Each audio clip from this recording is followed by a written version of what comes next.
Uma excelente manhã de sexta-feira, já estamos no dia 22 de dezembro, contagem regressiva para o Natal, que nessa segunda-feira, e por aqui você muito bem informado com os destaques. Veja só o que a gente vai te mostrar nessa edição. Vamos ver como foi o mercado de carnes na visão da Açocarnes, uma entrevista exclusiva com João Dias. Vamos também ver a projeção da Fiesp para o mercado de ovos e carne de frango até o ano de 2027. Vamos também acompanhar o desempenho da oferta elevada que impede a alta nas cotações do suíno vivo aqui no Brasil, e também tem destaque para os melhores do ano. A gente vai conhecer mais uma grande personalidade ligada ao agronegócio brasileiro, que foi citada entre os 100 nomes mais influentes do agronegócio aqui no nosso país durante essa última edição da revista Dinheiro Rural. Tudo isso e muito mais agora no Bom Dia Produtor, que já está no ar.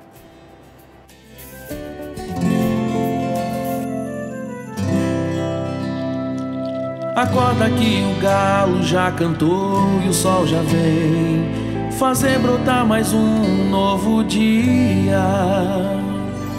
Lenha no fogão, café pra esquentar e a bicharada no quintal.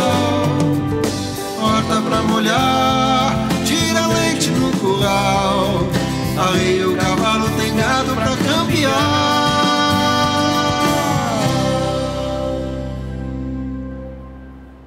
E como de costume, vamos ver então o fechamento de ontem, quinta-feira, para você que trabalha com o mercado do boi gordo, onde agora o mercado do boi gordo segue sustentado e também a pressão de alta diminuiu em comparação com as semanas anteriores.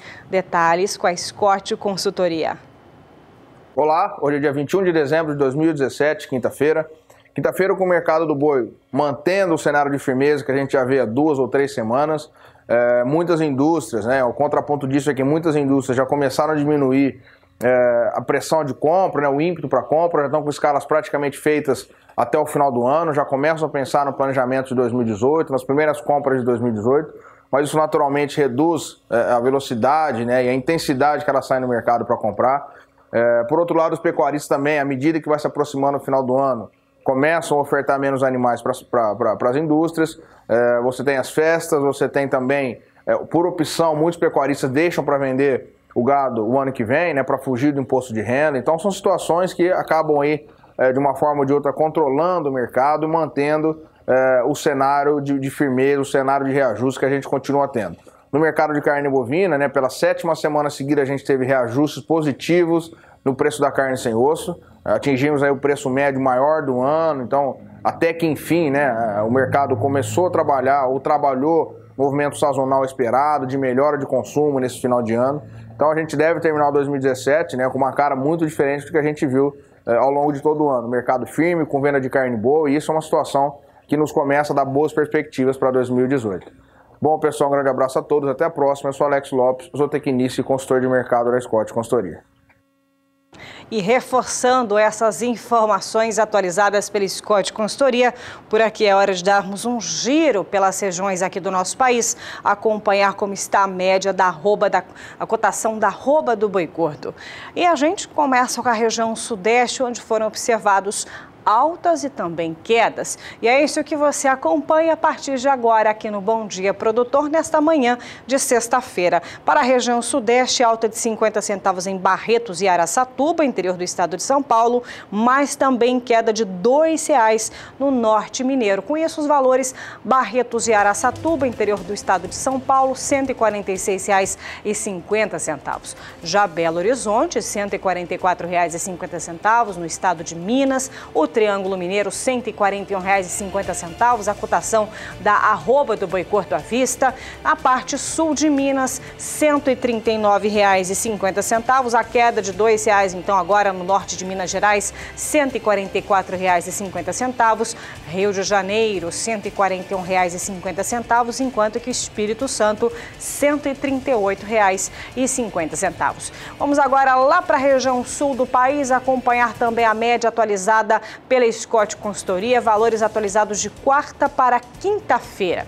Nós temos aqui para a região sul a queda de 50 centavos em Pelotas, no estado do Rio Grande do Sul. Com isso o cenário são esses valores que você está acompanhando. A parte nordeste do Paraná, R$ 138,50. Já no oeste catarinense, R$ 138 é o patamar do boi gordo à vista. A parte oeste do Rio Grande do Sul, lembrando que por lá, ao invés de arroba, é o quilo vivo, então queda de 50 centavos também, de 5 centavos em Pelotas. E parte oeste, olha lá, R$ 7,70 o quilo vivo. Pelotas, no Rio Grande do Sul, R$ 4,70.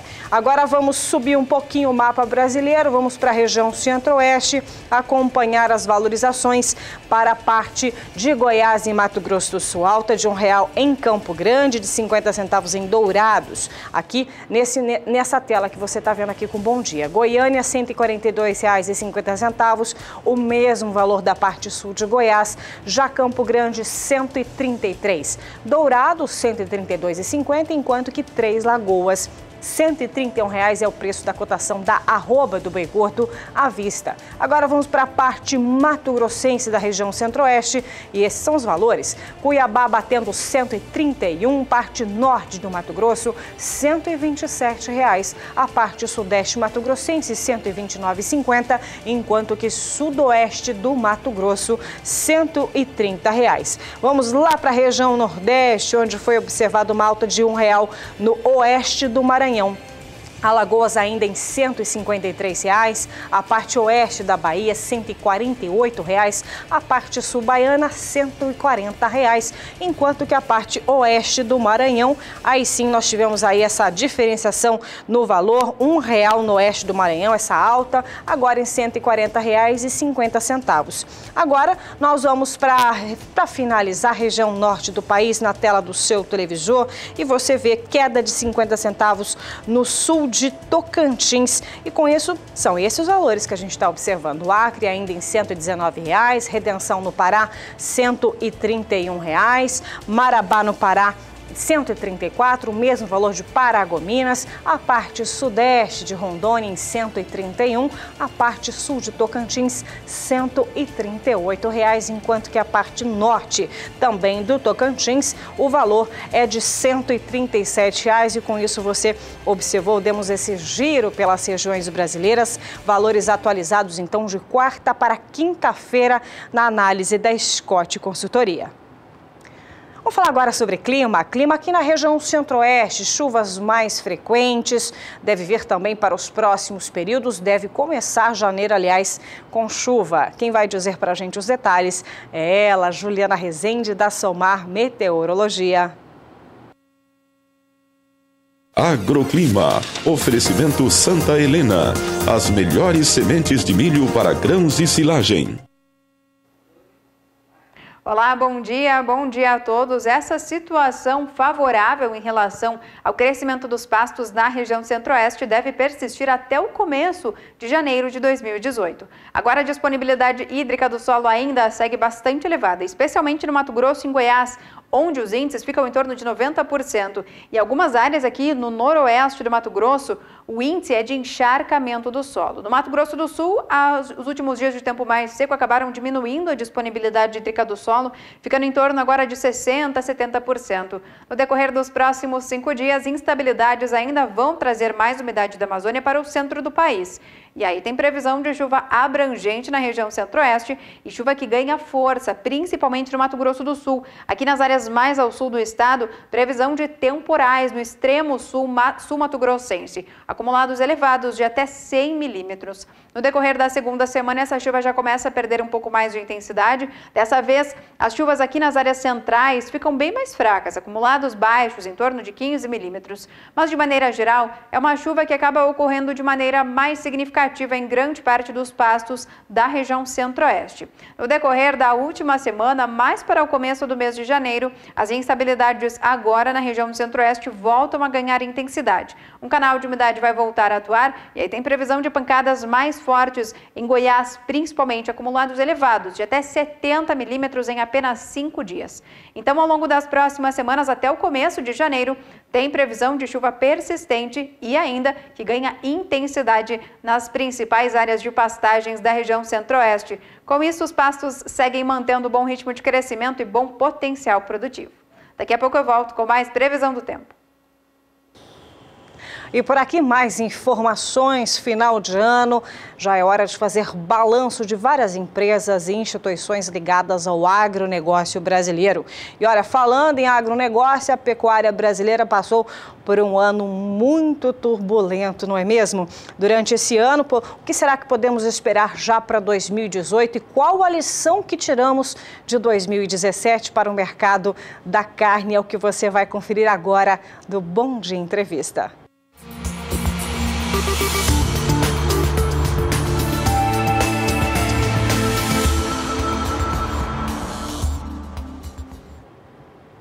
E para fazer um balanço já de 2017, estamos recebendo aqui em nossos estúdios o João Dias, ele que é presidente da Associação de Matadouros, Frigoríficos e Distribuidores de Carnes aqui do estado de Mato Grosso do Sul, onde fica a sede da rede SBA.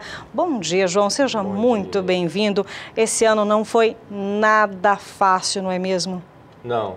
Hoje, para o setor da carne bovina, este ano foi um ano difícil, né? Nós estamos atravessando, terminando agora, né? Um ano com muitas dificuldades, muitas situações pontuais que aconteceram no setor da carne bovina, tanto no Mato Grosso do Sul quanto a nível de Brasil, mas estamos chegando ao fim de mais um ano. E qual a lição que 2017 deixa para todo o setor da pecuária de corte? Olha, vai deixar uma experiência de dificuldades, né, que nós atravessamos, né, nesse ano de 2017, e foi um ano sofrido, tanto para o produtor quanto para a indústria frigorífica, e esperamos que 2018 não seja tão sofrido quanto foi o 2017. Ainda fazendo um balanço, quais ações você pontuaria, João, esse ano, que foram muito importantes e decisivas até agora para a gente poder iniciar 2018 e também já falando dos próximos anos?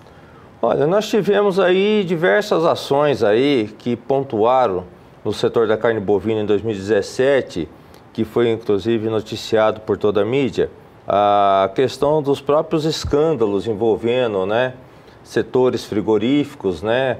Houve a Operação Carne Fraca, né? Houve a delação dos irmãos Batistas, né? E a própria economia do Brasil, que não se manteve estável, né? E a gente sabe que o agronegócio é um dos sustentáculos da economia brasileira, né? Na verdade, é o que mantém o nosso PIB forte, é o agronegócio. É o que segura, né, João? É o que segura. Então, nós tivemos, assim, alguns baques que foram sentidos tanto pelo produtor quanto pela indústria frigorífica no ano de 2017. Mas isso, com certeza, ele possibilitou novos cenários e configurações, digamos assim, essas dificuldades. O que para a Socarnes, esse momento tão difícil, todos esses momentos pontuais que a gente vem passando desde o mês de março, o que isso influenciou no setor que você trabalha? O que teve de diferente motivado por todos esses escândalos e dificuldades? O que teve foi a conscientização do empresário da carne bovina no sentido de absorver todos esses impactos que foram sentidos e sofridos, serviu como experiência, né, para o setor industrial, né? Obviamente que também o produtor deve ter também sentido esses reflexos também na sua gestão. E isso serve como lição e experiência, né, para que em 2018, tanto o produtor quanto a indústria frigorífica, que são elos de uma cadeia produtiva muito forte, eles possam estar melhor preparados para situações adversas como ocorreu em 2017. E, João, aproveitando então esse cenário, né, o que nós poderíamos dizer da Socarnes? alguma ação diferenciada? Como é que está hoje a valorização, então, do mercado da carne? O que vocês Olha, veem? hoje a valorização ela é boa. Nós estamos vivendo um momento até de uma expectativa muito boa para 2018. Até porque, todos os anos, o último trimestre de cada ano sempre é o melhor trimestre para a carne bovina, né? Aumenta-se a demanda, aumenta-se a oferta de animais acabados para o abate e assim termina o ano com uma perspectiva sempre promissora para o próximo ano, né? A gente espera que não só o produtor melhore os seus plantéis, melhore a oferta de animais. Mato Grosso do Sul sempre se destaca pela qualidade da sua carne, né? Exato. Nós temos uma carne de excelente manejo, uma carne fantástica. As indústrias frigoríficas também vêm se aprimorando para isso, né? Mas a gente espera também que no próximo ano haja políticas, né, voltadas para o agronegócio, né? Políticas tanto estaduais quanto federais voltadas para o agronegócio. Nós vivemos um ano de 2017 com uma turbulência muito grande na questão do Fundo Rural, né? Uma incerteza, né? Várias medidas foram adotadas, nenhuma delas surtiu o efeito, tanto que o produtor ou o industrial da carne gostaria que surtisse, né? A gente espera definir esse quadro do Fundo Rural, que ele é importantíssimo para o setor. Pode definir aí o rumo dos próximos anos? Pode definir, porque ele impacta diretamente no custo da matéria-prima.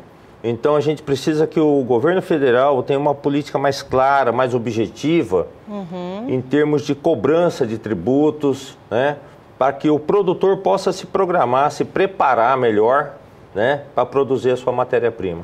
E, João, vamos aproveitar já, findando um ano, começando 2018 daqui a alguns dias. Sim. Quais são as perspectivas da Açocarnes para 2018 e também, na sua opinião, como profissional, como pessoa que já está há muito tempo trabalhando, que sente o mercado, quais são as perspectivas para o próximo ano? Existe uma luz no fim do túnel?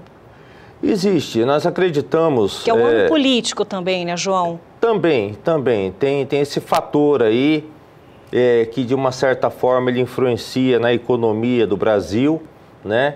E a economia do Brasil, ela é a mola propulsora que alavanca todos os setores, né? E o setor da carne não é diferente, né? Então a gente espera que a economia se estabilize, que haja mais segurança, que haja mais investimentos no setor, né? Que possa, inclusive, abrir novas plantas frigoríficas para que o produtor tenha mais oportunidades de vender o seu animal acabado com um preço melhor, com garantia de recebimento. Nós esperamos que 2018 seja um ano melhor que 2017. Essa é a visão da Açocarnes. Tá certo, João Dias. Olha, muito obrigada pelas informações. Nada. Começando daqui a pouquinho, Natal, já na próxima segunda-feira, um Feliz Natal para você, para toda a sua equipe da Açocarnes, que ao longo deste ano sempre nos atendeu prontamente. Muito obrigada, viu, João? Deixa eu até conferir com a minha produção se a gente tem a mensagem do Hugo Vale. Se tiver, a gente coloca. Eu vou convidar você também para a gente conferir. Nós convidamos personalidades importantes ligadas ao agronegócio para deixar uma mensagem otimista para o pecuarista, para o produtor rural, que acorda cedinho e está aqui conosco. E a gente vai ver agora a mensagem do pecuarista, o Hugo Pereira do Vale. A gente volta em 2 minutos. A expectativa para 2018 é excelente, excelente mesmo. Só coisas boas, que nós temos um ano bastante comemorativo, vindo comemorações de Copa, disso e aquilo, mas a pecuária em si, ela se responde, o agronegócio se responde. Realmente o agronegócio para o nosso município, para o nosso estado, para o nosso país, é a base realmente. Então vai ser um ano excelente 2018, vai ser, com certeza.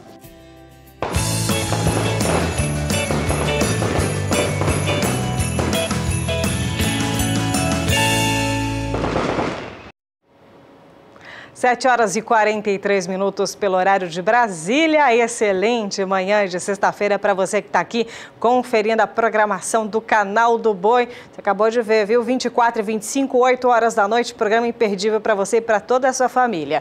E olha, o Canal do Boi fechou recentemente uma parceria comercial e também de marketing com a Cargill. E você vem conferindo ao longo dos últimos dias uma série de reportagens mostrando o diferencial diferencial de quem utiliza os produtos da Cargill e que está presente em mais de 70 países e, claro, aqui no estado de Mato Grosso do Sul. É isso que a gente vai ver agora.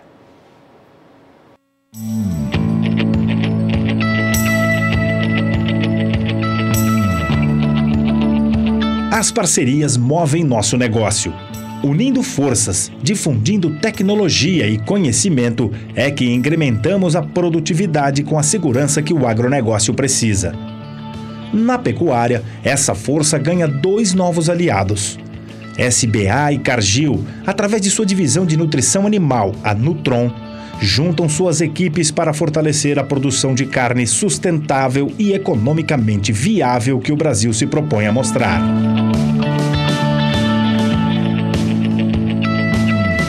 Essa aliança começa mostrando a importância do uso de tecnologias no campo, que permitem os ganhos hoje verificados em propriedades que reconhecem nos produtos Nutron o diferencial para alcançar os seus objetivos. Percorremos propriedades que são referência na produção de genética e de proteína com altos índices zootécnicos e um mercado consolidado, seja no Nelore ou no cruzamento industrial, a pasto ou no coxo. Tudo da maneira como os produtos da Cargill potencializam e já ganharam morada nos galpões de fazendas importantes no Mato Grosso do Sul e no Paraná, destinos dessa nossa primeira viagem. Vamos dar detalhes dessa produtividade toda e dessa fidelidade representada na presença de técnicos altamente capacitados para fornecer não só produtos, mas informação e relacionamento aos clientes que reconhecem na marca Nutron uma aliada para a obtenção de resultados financeiros. Como que uma empresa duraria por 150 anos, né, sem nenhum problema em parte nenhuma do planeta, e sendo respeitada e admirada nos 4 cantos do mundo. Então, trabalhar na Cargill é uma garantia de produtos sérios, produtos modernos, uma empresa engajada com o seu cliente, ou seja, nosso foco é o bom atendimento.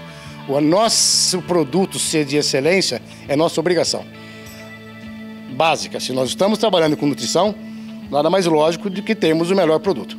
Porém, não é só o produto. Nós temos uma equipe de campo, uma equipe de cientistas, uma equipe interna de altíssimo nível. E isso realmente faz a diferença nessa proximidade que nós, Cargill, temos com os nossos clientes. E tudo isso empunhando as bandeiras que a Cargill sempre carregou pelos mais de 70 países que ela atua em diversos segmentos há mais de 150 anos. Segurança alimentar, respeito ao meio ambiente e prosperidade para todas as comunidades onde está presente. Este é só o primeiro passo dos modelos de produção que o SBA e a Cargill pretendem mostrar nos próximos dias para quem procura segurança em pecuária de corte. Embarque com a nossa equipe nesse mundão de bons exemplos.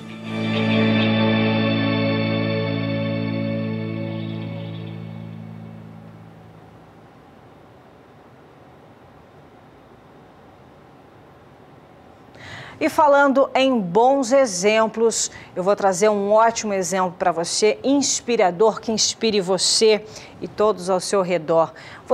Quando você tem um sonho, o que você faz por ele? Você tem buscado o sonho, tem focado, tem colocado todas as suas forças em prol desse sonho que você tem?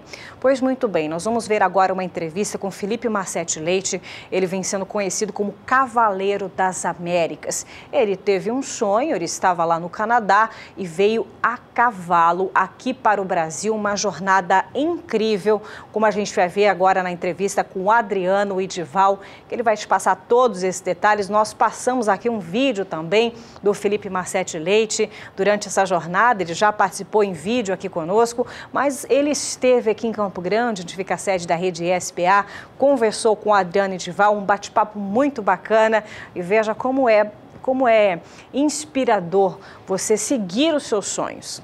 Veja. O nosso bate-papo hoje é com o Cavaleiro das Américas. E é um bate-papo mesmo, nós vamos conversar. O Felipe Massetti Leite, ele que percorreu do Canadá até o Brasil. Foram muitos 1000 quilômetros percorridos, ele e os seus 3 cavalos. Felipe, é uma satisfação tê-lo conosco, receber aqui nas dependências do SBA, para você contar um pouco dessa história. Eu acho que o Brasil todo, Brasil não, o mundo todo por onde você passou, tem curiosidade para saber como é que foi. E eu acho que é a primeira pergunta que as pessoas fazem, né? Como é que você teve essa ideia de percorrer essa distância toda a cavalo? Com certeza. Primeiro, obrigado pela oportunidade de estar aqui contando a minha história. Tudo começou com um livro, a importância da literatura, né? Quando eu era criancinha, meu pai lia a história do Wayne Chifley para mim, um suíço que em 1925 arreou 2 cavalos crioulos em Buenos Aires e foi parar lá em Nova York. Uma viagem maravilhosa, que se imagina aquele tempo, em 1925, chegando em lugares na América Central que só tinha índios, passando pelo México quando estava tendo a Revolução. Ele chega em Nova York, é recebido pelo presidente. E quando seu pai ia lendo, você Cara, eu ficava viajando. Eu ficava viajando. Eu lembro que leitura, né? eu montava no meu pôneizinho ali no sítio e ficava imaginando, cara, como que seria possível viajar por todos esses países com os mesmos animais. E se tornou o sonho da minha vida. Foi uma coisa muito forte. Eu acabei indo para o Canadá com 9 anos de idade, me formei em jornalismo lá. E no último ano da faculdade, o sonho virou um projeto. Eu comecei a pesquisar na internet e falei, será que é possível viajar a cavalo hoje, no século XXI? Achei uma associação de Long Riders Guild, que chama, de cavaleiros de longa distância. Vi que tinha gente viajando na Rússia, na América Central, na Argentina. Entrei em contato com eles, montei o projeto, não tinha nada, não tinha uma ferradura para sair. Fiquei 2 anos, que foi 2 anos de teste. Eu acho que o universo estava me testando, você quer ir mesmo? Porque foram muitas portas fechadas na minha cara, muita gente me chamando de louco, você não vai conseguir. E um dia o universo conspirou ao meu favor, doaram 2 cavalos maravilhosos para mim, 2 quartos de milha. Ah, mas pera um pouquinho, você está falando que você tinha um projeto, com 2 anos você foi trabalhando esse projeto, você não tinha nem o cavalo? Não tinha nada, eu tinha um cavalo de laço, eu laçava bezerro lá, mas era um cavalo que não ia conseguir fazer a viagem, era um cavalo mais velho. E é uma viagem cara, você imagina, foram 2 anos e 3 meses viajando, então eu não tinha o dinheiro, o recurso que eu precisava para fazer essa jornada. Então foram 2 anos ali buscando patrocínio até que eu consegui tudo, e 8 de julho de 2012 eu dei o primeiro passo nessa jornada de 16 mil quilômetros.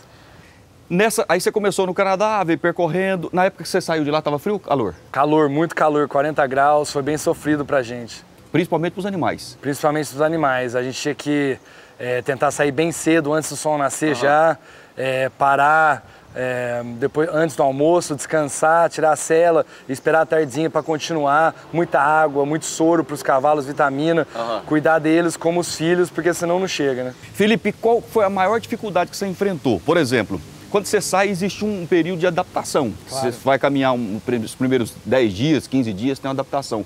Aonde foi a parte da viagem que você achou mais difícil? Cara, o começo, que nem você falou, é bem difícil você se adaptar, ficar 8 a 10 horas em cima de uma cela, dormir em cima dos bacheiros, ficar vários dias sem tomar banho quando você está no meio do nada, comendo muito pouco, passando fome, passando sede, cuidando dos animais. É difícil você adaptar a essa vida. Muito difícil, porque a gente não está acostumado com isso. Porque tem lugar que a receptividade é de um jeito, de outro lugar as pessoas são meio arredias, não é? Ou você não passou por isso? Não, o que eu vou falar para você é que eu aprendi nessa viagem é que 99% das pessoas são boas. Certo. Todo dia que tinha alguém, nos 10 países que eu passei, eu fui recebido como um familiar. Entendi. É maravilhoso, só que o problema é que você viaja só 30 km por dia. Entendi. Então, pra você chegar de uma cidade para outra, às vezes você demora 10, 15, 20 dias. E aí você tinha que dormir no percurso. Então, quando você está no meio do nada, você acha uma árvore para amarrar os cavalos, arma a barraquinha e dorme. E agora a parte mais difícil mesmo da viagem para mim foi a América Central. Eu tive que ficar em casa de narcotraficante, vi gente morta por tiro, presenciei um cara tentando matar sua mulher, passei muito medo, era muito quente, lugares que as pessoas tinham muito pouco. Então você vendo ali a maneira que as pessoas vivem é bem triste, sabe? Ver que os países estão em guerra também. Foi bem difícil, não só fisicamente, mas emocional também. Foi bem difícil, bem difícil. Foram 16 mil quilômetros percorridos, um pouco mais que isso.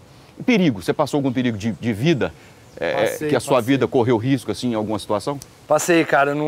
Em Montana, a gente estava cavalgando de manhã, bem cedinho, num lugar que também não tinha nada, no meio do nada. E, de repente, os cavalos empacaram, não queriam andar, ficaram bem agitados, querendo voltar. E eu sem entender por quê, Roseta, vamos. E eles sem querer ir. De repente eles pararam assim, ficaram com as orelhinhas bem apontadas para frente. Você viu que estava olhando alguma coisa. Eu falei, algo bom não vai ser, né? De repente sai um urso pardo. Ele sai do lado esquerdo, assim, da onde a gente estava, passa na nossa frente, para, olha pra gente e continua correndo. É o momento mais assustador da minha vida. O urso pardo, ele é maior que um touro de rodeio. Quando ele levanta, ele fica maior de 5 metros. Ele corre a 40 km por hora, escala a árvore e nada. Então, é quase impossível escapar dele. É quase impossível escapar dele. E tudo entrou em câmera lenta. Eu tremia, cara, demais. Depois que ele sumiu, eu desci dos cavalos. Fiquei muito nervoso. Mas, graças a Deus, os cavalos salvaram a minha vida. Porque eles cheiraram o urso muito antes de eu ver ele e pararam. Se a gente tivesse continuado, ele ia sair e pegar, coincidir, né? ia pegar a gente em cheio. Então esse foi um dos... Mas é interessante a gente conversar isso, porque tem muita gente pelo Brasil, pelo mundo afora, que de repente teria ou tem a vontade de fazer o que você fez. Eu, por exemplo, acho incrível essa história, eu acho que é muito emocionante, é gostoso, tem os intempéries que você passou pelo caminho, mas é gratificante. Você acaba servindo de inspiração para outras pessoas. Eu creio eu que logo nós vamos saber de alguém que... Mas essa viagem sua foi muito longa, acho que desse jeito é difícil, né? Então, cara, é muito legal. Quando eu saí para fazer essa jornada, eu fui atrás de um sonho. Eu não fiz, se eu falar para você que eu fiz para inspirar as pessoas, é mentira.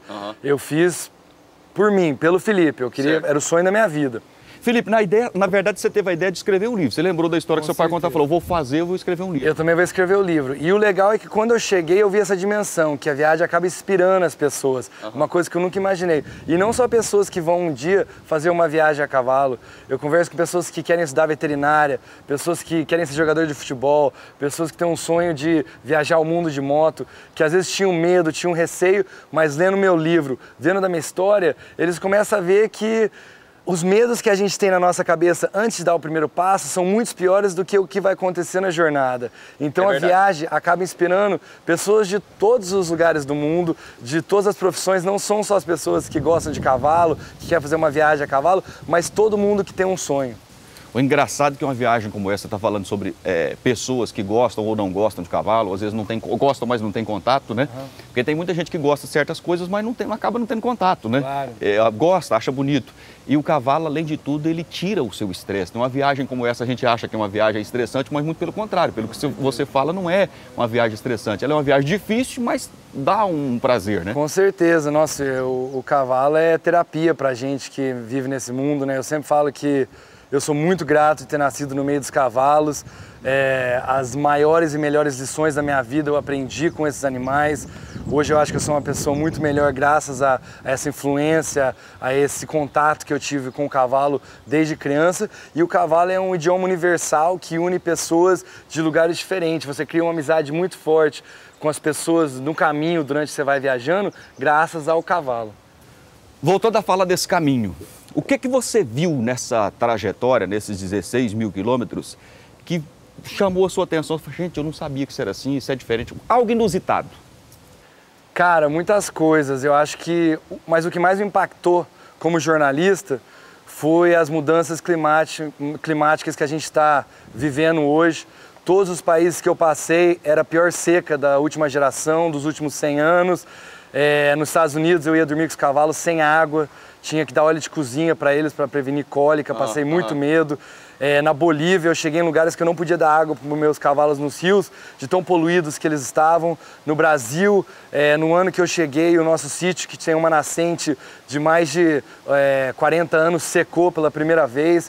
Então isso me assustou muito, a maneira que a gente trata a natureza e o que a gente está enfrentando hoje. As pessoas que plantam, as pessoas que tinham gado, que tinha cavalo, sofrendo muito pelas mudanças climáticas, essas secas que a gente está vivendo hoje, por causa da maneira que o ser humano trata o nosso universo. Muito triste. Me conta uma coisa, você falou que pegou calor, pegou dificuldade, falta d'água, e você pegou período de frio também? Peguei no sul do Texas, peguei -10, muita neve. Como é que faz pra dormir no frio? Você acampar? Então, não dá para acampar no frio, porque você vira um picolé. Então, quando você está num lugar muito frio, você tem que estudar muito bem o mapa e conversar muito bem com as pessoas para poder chegar em algum lugar toda noite. Entendi. Já dormi... Sempre dormia abrigado. Dormia abrigado. Já dormi em lugar frio, mas você sofre muito e tem o medo de literalmente morrer. Então, você tem que sempre prevenir e tentar chegar em alguma casa. Entendi. Bom, Felipe, esse papo é muito gostoso, é muito bom. Nosso tempo também já vai chegando ao final, mas eu gostaria que você falasse o que tem nesse livro, que está escrito nesse livro que nós não conversamos. Porque você sintetizou mais ou menos a sua história, contou, dá para que os amigos que estão nos acompanhando sempre pelo SBA tenham uma ideia. Claro. Quem tem vontade de fazer uma viagem dessa, uma caminhada dessa, eu acho que já dá para a pessoa ter uma ideia. O que você conta nesse livro de importante, de repente nós não conversamos, você gostaria de relatar? Esse livro, cara, ele tem muitas aventuras, ele é um livro motivacional. Eu acho que as pessoas que terminam o livro, todo mundo tem uma viagem de 16 mil quilômetros dentro dela, todo mundo tem um sonho. E eu acho que esse livro vai mostrar para você que quando você tem foco, força e fé, tudo é possível. Mas a maior mensagem que esse livro leva, que me impactou muito, como eu falei antes, é a bondade das pessoas. Tem uma história aí dentro que eu conto de uma família muito simples na Guatemala, morava num barraco, tinha poucas coisas, né? Que às vezes na nossa sociedade a gente mede riqueza com coisas, mas era uma família extremamente rica, porque eles eram felizes, tinha a família deles, tinha o sitinho deles. E no momento que eu cheguei lá com meus cavalos, com as minhas câmeras, com o meu telefone, eles viram que eu era o pobre naquele momento. Eu não tinha minha família, eu não tinha um telhado em cima da minha cabeça, e eles tinham uma galinha que eles estavam guardando para o Natal. E a noite que eu estava lá, eles sacrificaram essa galinha para me dar de comer. E essa solidariedade que eu encontrei nessa casa, eu encontrei em todas as Américas, eu encontrei aqui em Campo Grande, fui recebido como família pela família do Sr. Norberto Leite, a Patrícia, pelo Aras Nevada aqui, do Gustavo, por várias pessoas. E no Brasil inteiro, no México, na Guatemala, em todos os lugares, me receberam como família. Então isso é lindo demais para mim, mostrar para as pessoas que o mundo não está perdido, que tem muita gente boa ainda. Gostei disso, essa fala sua no final do nosso bate-papo foi muito interessante. E aqui tem muitas as informações, tem foto aqui. Você registrou tudo, né? Registrei tudo, cara. Eu sou jornalista, acabei pagando a viagem com o meu trabalho. Eu vendi o projeto para uma produtora dos Estados Unidos, filmei tudo para eles, vai ser lançado num seriado de televisão logo mais. Escrevi para um jornal de Toronto e escrevi o livro contando toda essa trajetória aí do Canadá até o Brasil. Maravilha.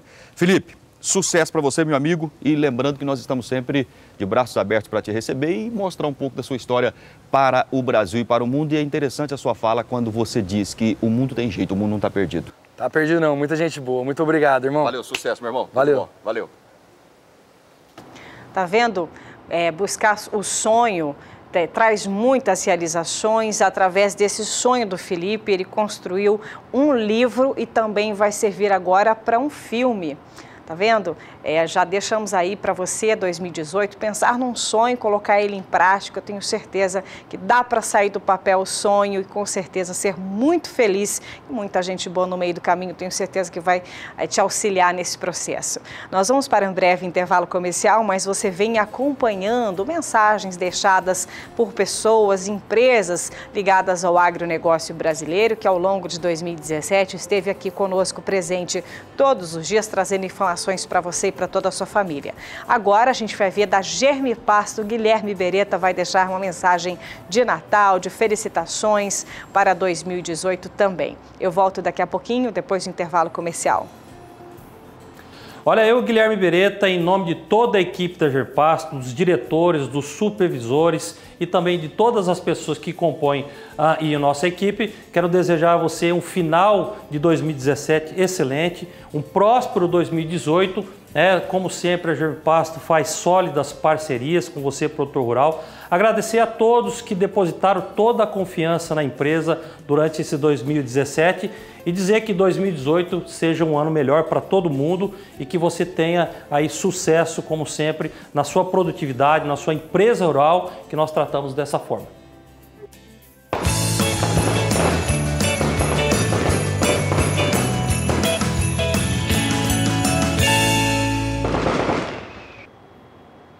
Oito horas e 6 minutos pelo horário de Brasília. Bom dia, produtor, de volta na manhã de sexta-feira. Contagem regressiva para o Natal. E olha, vamos falar agora sobre leite. E a Cemex Brasil levou um grupo de produtores a fazer uma série de visitas em fazendas produtoras de leite lá no Canadá, nas províncias de Quebec e também Ontário. E nesse grupo estava o jornalista Jorge Zaidan, que traz como foi esse tour canadense. Nós estamos na entrada principal de um grande centro de convenções e eventos em Toronto, no Canadá. É aqui dentro que está instalada a Royal Winter Fair. São 95 anos de tradição dessa feira realizada indoor. O destaque é a atividade primária. Aqui são pequenas associações de produtores do estado de Ontário e de estados vizinhos a essa província do Canadá que expõem seus produtos. O gado tem destaque especial nessa feira.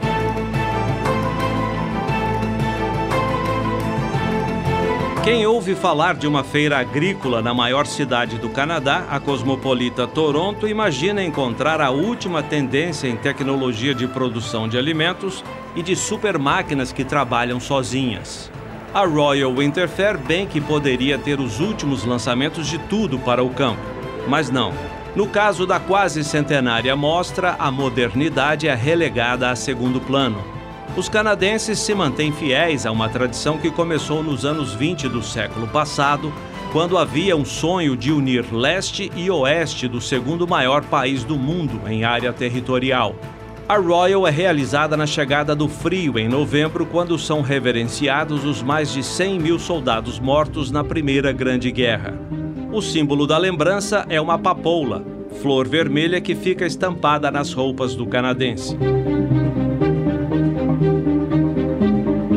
A feira valoriza e como o trabalho diário de agricultores e pecuaristas nas fazendas. Dá gosto ver tanta riqueza e qualidade na disposição de frutas, verduras, legumes, aves, suínos, caprinos, ovinos, queijos, peixes e um dos mais tradicionais produtos do Canadá, o xarope de maple, presente em quase todas as refeições do dia a dia. A agropecuária do Canadá aprendeu com o clima a ser eficiente. Em mais da metade do ano, as temperaturas baixas não permitem o cultivo nas áreas cobertas pela neve. No pouco tempo que tem, o agricultor precisa garantir a produtividade. Em 2017, mais de 300 mil pessoas passaram pela feira. Orgulho da província de Ontário, que sabe reconhecer a importância do setor primário, imprescindível para alimentar e manter unidas as famílias do Canadá, tão habituadas e satisfeitas com os costumes simples dos antigos. As tradições estão presentes em brincadeiras levadas a sério e expostas nos diversos estandes do pavilhão de eventos, como nos concursos da abóbora mais pesada, que chega a registrar quase 1 tonelada na balança, a melhor lã tosquiada de carneiro e até nos campeonatos das melhores esculturas talhadas na manteiga de leite. O mundo dos cavalos movimenta muito dinheiro na Feira de Toronto. Em 2017, a premiação chegou a 950 milhões de dólares em dinheiro. É a maior mostra indoor de equinos da América do Norte.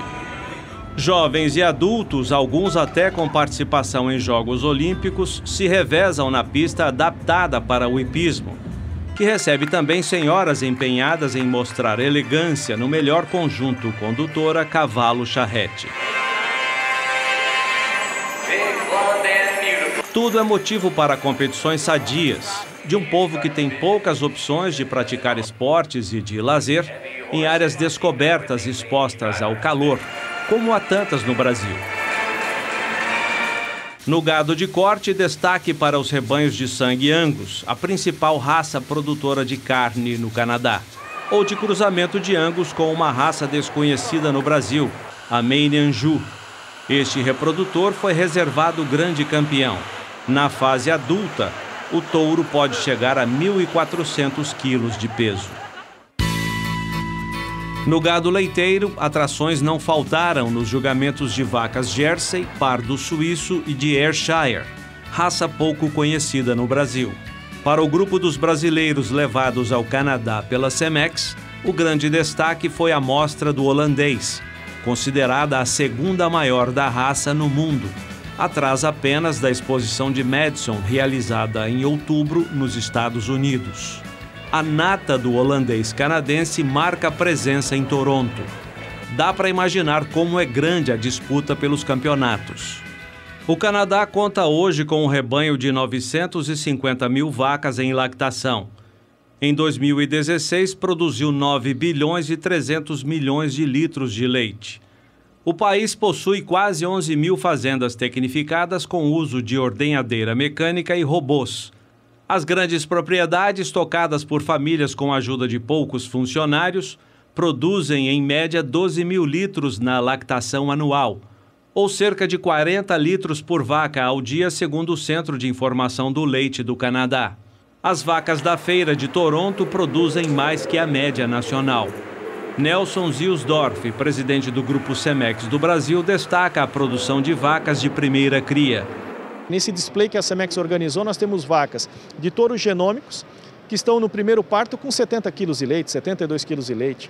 Então é muito leite, aqui não se usa BST, então é proibido usar a parte de hormônio. E você vê a produtividade e a longevidade desses animais.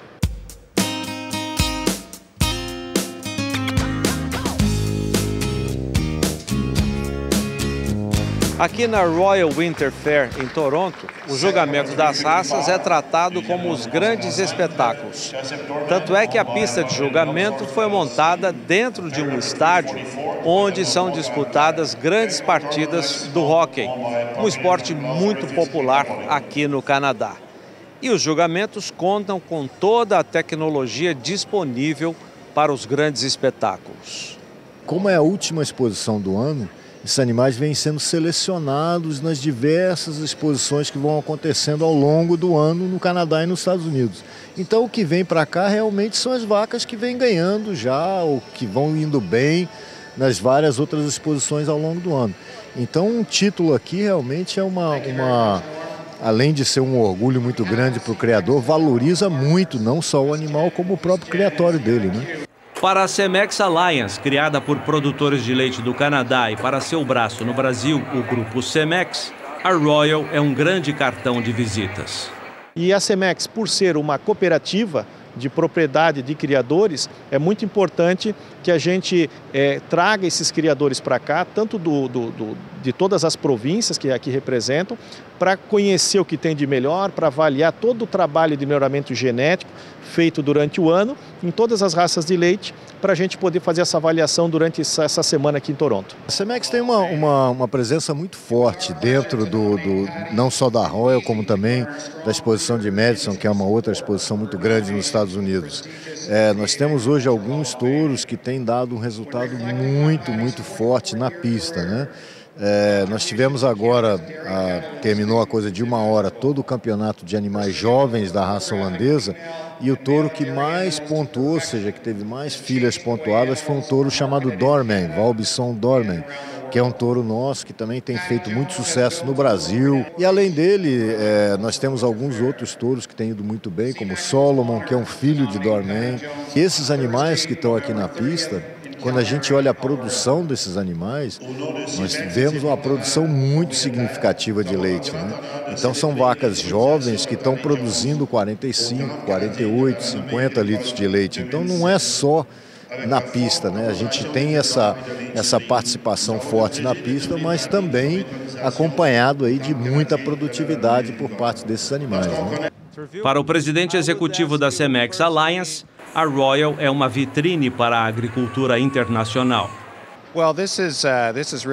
É também uma oportunidade para a Cemex mostrar a sua genética ao resto do mundo e anunciar aos visitantes como estamos caminhando.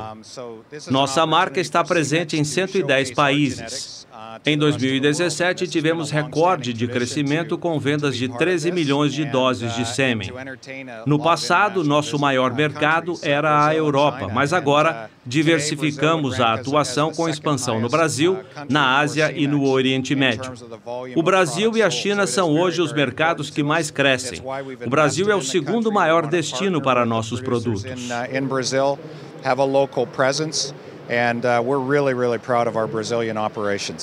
Eu contei a ele que a Cemex firmou em 2017 uma parceria comercial e de marketing com o SBA. Ele disse estar otimista com a iniciativa. É uma parceria nova, mas já estamos estimulados com os resultados. Na Na bagagem de volta, os brasileiros trouxeram a experiência e o conhecimento da produção do melhor holandês do mundo. E a vontade de implantar a filosofia, a genética e a tradição de ser eficiente no trabalho de campo. O Brasil tem condições de produzir um animal dessa qualidade, sim. É só com muito esforço, porque até chegar lá vai demorar. É show, é gado top. Fico muito feliz de estar vendo os animais aqui em pista e nós estamos usando essa genética lá no Brasil.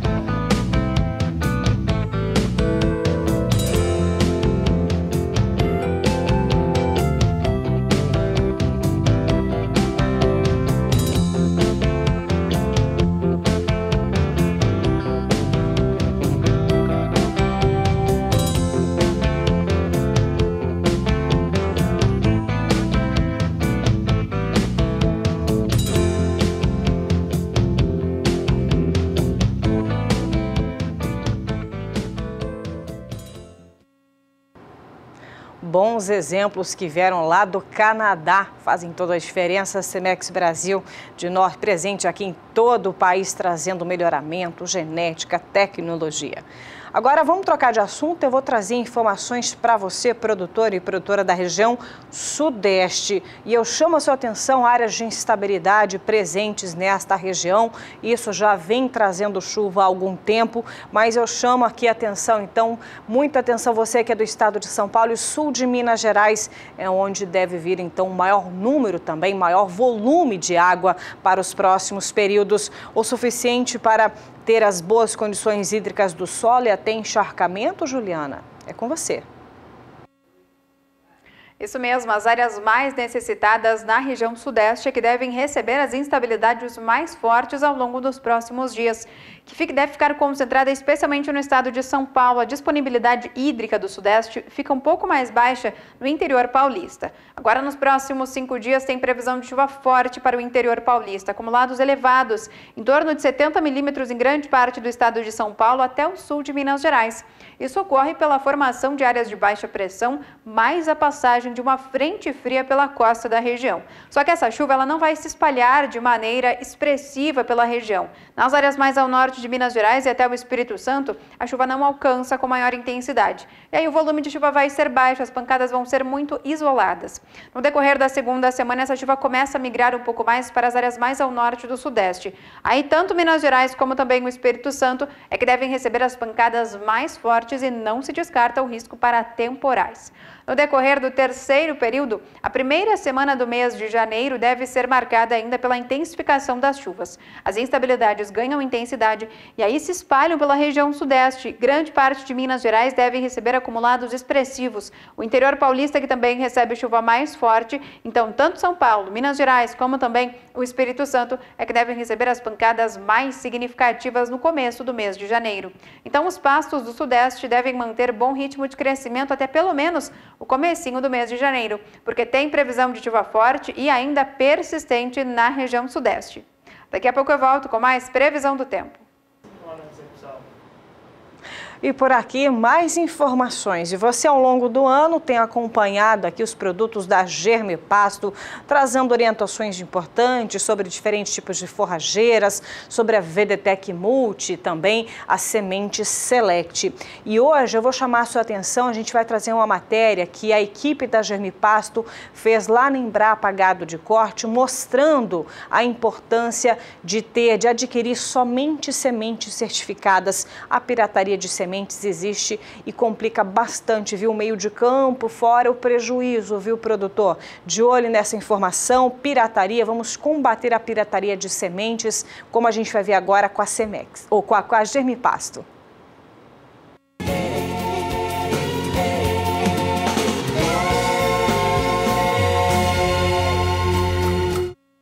Sementes protegidas. Já ouviu falar desse assunto? Eu vou bater um papo com o Rodrigo Amorim. Ninguém conhece ele aqui na Embrapa por esse nome, mas é o Guga da Embrapa que vai falar sobre a proteção de sementes forrageiras ou de espécies forrageiras. É importante, é um assunto é um tema fundamental. Sim, com certeza. São materiais protegidos com garantia de qualidade, né? Então hoje no mercado nós temos 4 variedades protegidas de braquiária e 3 de pânico, né? Então, se você pegar as braquiárias em ordem cronológica, é o Piatã, BRS Tupi, BRS Paiaguás e BRS Piporã, recentemente, lançado esse ano. E dos pânicos nós temos 3 materiais protegidos, né? Que é o Zuri, o Tamani e o Quênia. Qual a importância de o produtor adquirir sementes que tenham essa proteção? Olha, basicamente pautado na qualidade desse produto. Então é um material de excelente qualidade, com um aporte tecnológico muito grande em cima desses materiais. Foram desenvolvidos por longo tempo, sendo testados nas mais diversas situações, e isso confere ao produtor um material de muito boa qualidade que pode ser usado no campo. As sementes, quando são lançadas, elas são lançadas com uma série de informações sobre a condução, instalação, manejo de um campo de produção. A utilização de sementes piratas, o produtor incorre em uma série de erros, né? Para começar, ele não vai ter certeza da origem genética daquele produto que ele está comprando. E, via de regra, uma semente pirata não passou pelos outros trâmites de fiscalização, escapou. Então, não vai estar obedecendo à legislação e às instruções que informam o mínimo necessário para a comercialização de uma semente forrageira. Por exemplo, padrão mínimo de pureza, padrão mínimo de germinação ou viabilidade e também com relação às nocivas, que são as plantas daninhas, toleradas e proibidas. Fora o problema genético da composição genética daquele material. Então, você não vai ter certeza também de como conduzir o seu pastejo. Quem perde com a pirataria de sementes? Na prática, todos os elos perdem. O obtentor, que seriam as instituições de pesquisa que desenvolvem a cultivar, porque não arrecadam os royalties pertinentes. O parceiro, que é aquele que tem a obrigação da comercialização do produto dentro dos padrões, e também o consumidor. E o governo perde pela falta de arrecadação de impostos, porque sementes piratas são comercializadas de maneira clandestina. Essas sementes têm que ser fiscalizadas, comprar de empresas idôneas, né? As cultivares de preferência, as que estão ainda protegidas de parceiros, e aquelas que não, de empresas idôneas. A Unipasto é um grande parceiro da Embrapa com relação a tanto fomentar a nossa parte de pesquisa, como difundir esses materiais no Brasil. Como são um grande número de empresas, tem uma capilaridade muito grande no mercado nacional, então essas empresas são autorizadas, elas pagam royalties, então elas trabalham sério com isso para difundir esses materiais que nós lançamos para toda a cadeia produtiva de bovinocultura do Brasil. A Unipasto é uma associação de mais de 30 produtores de sementes, né? Então, a semente de alta qualidade, tem que ter certeza que são eles que estão comercializando essa semente. Cuidem bem para comprar apenas semente certificada pela Unipasto.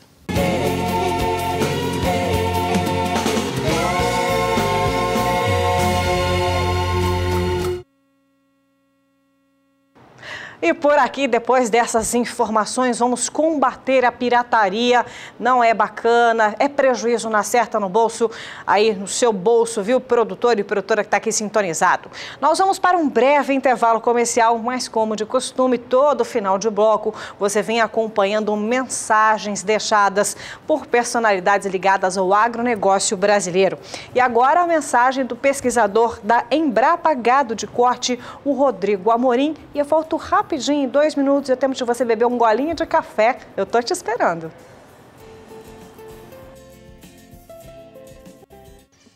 Caros produtores rurais, gostaria de desejar a vocês um Feliz Natal e um próspero Ano Novo, repleto de sucesso nos empreendimentos que movem esse país.